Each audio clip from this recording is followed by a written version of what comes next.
ఇది మా జీవిత సమస్య, మా భవిష్యత్తు. మేము ఇవాళ మాట్లాడకుంటే వచ్చే తరం వారికి అన్యాయం జరుగుతుంది, వచ్చే ఎస్సీ బీసీలకు అన్యాయం జరుగుతుంది. ఎస్సీ ఉన్నది, నేను తప్పనిసరిగా వాళ్ళలో పేదవాళ్ళు ఉన్నారు. గతంలో అంటరాని ధనం మీద బావుల దగ్గర కొనియాలే, గుళ్ళకు కొనియాలే, ఒప్పుకుంటా. వారితో పాటు మేము కూడా ఇవాళ మా పరిస్థితి ఏంటి? ఎన్ని కులాలు ఉన్నాయి? ఒడ్రంగి ఉన్నాడు, కుమ్మరోడు ఉన్నాడు. అరే ఇంతమంది సంచార జాతులు ఉన్నాయి, వాళ్ళంతా అభివృద్ధి వద్దా? కేవలం మీరే అభివృద్ధి చెందుతారా? కనుక తప్పనిసరిగా ఈ రాష్ట్రంలో ఎవరు చేయని పని రేవంత్ రెడ్డి చేసిండు. కులగన్న జరిపిండు, ఆర్డినెన్స్ తీసిండు, ఢిల్లీకి వస్తే కోర్టుకు పోయిండు. మీరు ఈడబ్ల్యూసీ పెడితే మేము వ్యతిరేకం చేయలే, 10% తీసుకున్నారా లేదా మీరు? మరి ఇవాళ మాకెందుకు అన్యాయం చేస్తున్నా బాబు?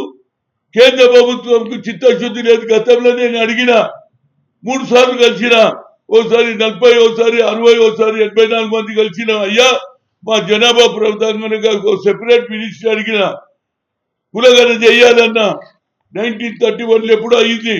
ఇవాళ నువ్వు పెట్టేదేది రిస్ట్రిక్షన్స్. నీ ఇంట్లో టీవీ ఉన్నదా, సైకిల్ ఉన్నదా, బాత్రూమ్ బాగుందా, మురికి నీళ్ళు ఎట్లకెళ్ళి పోతాయి, గోడ కట్టిందా, బిల్డింగ్ ఉందా, ఏందండి ఇది? ఇవి ఏమి? ఇది ఎవరికి ఉపయోగం? పాత ఇల్లుడైతే భయపడతాడు, నా ఇల్లు కూలిపోతుంది అంటారు. నా ఇల్లు కూలగొడతారేమన్నా వాడు వాస్తవాలు కూడా చెప్పాడు. అదేవిధంగా బాత్రూమ్ చూసే పరిస్థితి ఏందిరా బాబు నీకు? బాత్రూమ్ చూస్తారంట, ఇంకోటి స్నానం గది ఉన్నదా లేదా, పారిన ఏందిరా ఇది? ఇదంతా బోకస్ కావాలని చేస్తున్నాడు నరేంద్ర మోడీ. దీనికి ప్రతి బీసీ నాయకులు, ప్రతి నాయకులు, ఇంటెలెక్చువల్స్, అన్ని పార్టీలలో నేను అప్పీల్ చేస్తున్నా. చలో 2వ తేదీన రేపు జరగబోయే 2 గంటలకు సోమాజిగూడ ప్రెస్ క్లబ్ కు ఇంటెలెక్చువల్స్, కుల సంఘాలు, బీసీ ఆర్గనైజేషన్, సోషల్ ఆర్గనైజేషన్ అందరు రావాలి. ఎన్నికల్లో అధిక సంఖ్యలో మా వాళ్ళు గెలిచారు. ఎందుకు గెలిచారంటే బీసీలందరూ మూకుమ్మడిగా కాంగ్రెస్ ఓటు వేశారు. అది తెలిసింది అమిత్ షాకు. అరే రాహుల్ గాంధీ బీసీ సబ్జెక్ట్ తీసుకున్నాడు కాబట్టి బీసీలను పక్కకు పెట్టాలి, అది అసలు స్టోరీ. కనుక దీని మీద రేపు సోమాజిగూడ ప్రెస్ క్లబ్ లో 2 గంటల నుంచి రౌండ్ టేబుల్ కాన్ఫరెన్స్ నేను అప్పీల్ చేస్తున్నా. ఇంటెలెక్చువల్లకు, బీసీ సంఘాలకు, కుల సంఘాలకు అందరూ కూడా రండి. మన ఇప్పుడు కొట్లాడకపోతే ఇంకెన్నడూ కాదు, ఇట్లనే ప్రొలాంగ్ చేస్తారు. రేపు జరిగే డీలిమిటేషన్ లో అందుకుంటే రేవంత్ రెడ్డి అన్నాడు మాకు అన్యాయం జరుగుతుంది అంటే. ఎందుకు పెట్టలేదురా బాబు? మీకు చిత్తశుద్ధి లేదా? మేము ఓట్లేసే మిషన్లమా? ఓట్లు మేము వేస్తాం మొదలొచ్చి. ఎస్సీ, ఎస్టీ, ఓబీసీ, మైనార్టీలు వేస్తారు. పొద్దున 7 గంటలకే లైట్లను లేవని మేము ఓట్లు వేస్తాం. అగ్ర కులాల వాళ్ళు 3 గంటలకు 4 గంటలకు వస్తారు. ఎండ ఉన్నదని, వాన ఉన్నదని మెల్లగా పోతాం. మార్లు ఓటు విలువ అంబేద్కర్ రాసిండు, ముఖేష్ అంబానీకి ఒకే ఓటు, రిక్షా వారికి ఒకే ఓటు అని. కనుక దీని మీద ఉద్యోగం చేయకపోతే మేము కులగన జరిపినాం అంతే. దాని ప్రకారంగా డీలిమిటేషన్ అంటే సీట్లు తగ్గుతాయి. అదేవిధంగా మా నోట్లే మట్టి కొట్టడానికి ప్రయత్నం చేస్తున్నారు. ఎన్ని రోజుల నుంచి జరుగుతుందండి? ఎక్కడ చూసినా బీసీ సంఘాల మీటింగ్, అది ఆర్ కృష్ణయ్య కావచ్చు, జాజుల శ్రీనివాస్ గౌడ్ కావచ్చు, అదేవిధంగా బీఆర్ఎస్ నాయకులు కూడా వస్తున్నారు, బీజేపీ నాయకులు కూడా వస్తున్నారు. కానీ అసలు ఎందుకు మాట్లాడతలేరు అంటున్నా. రండి, రేపు వచ్చేసి కూర్చుందాం, ఏం చేద్దాం. ఇక కులగన జరిగిన తర్వాత మనకు మాడే హక్కు ఉండదు. ఇది ఒక పెద్ద నాటకం నడుస్తున్నది.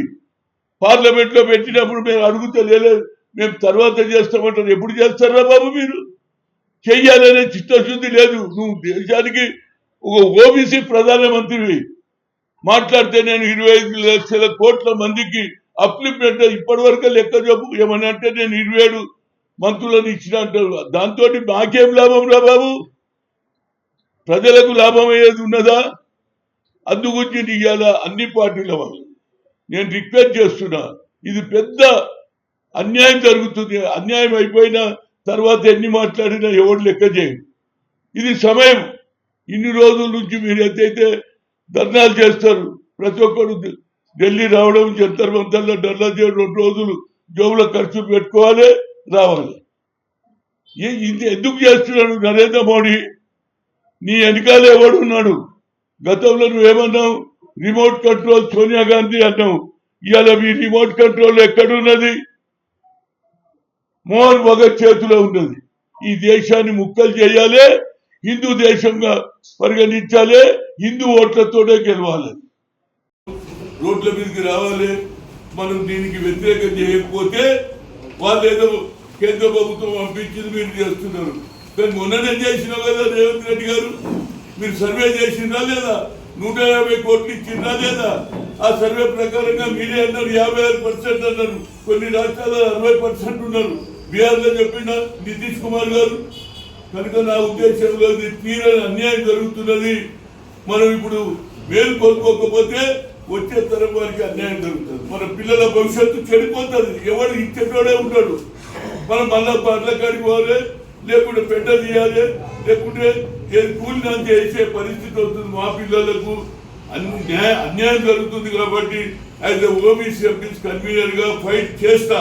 ఎట్టి పరిస్థితులలో ఓబీసీలను కూడా ఇందులో ఇంక్లూడ్ చేసే వరకు నా పోరాటం కొనసాగుతుంది.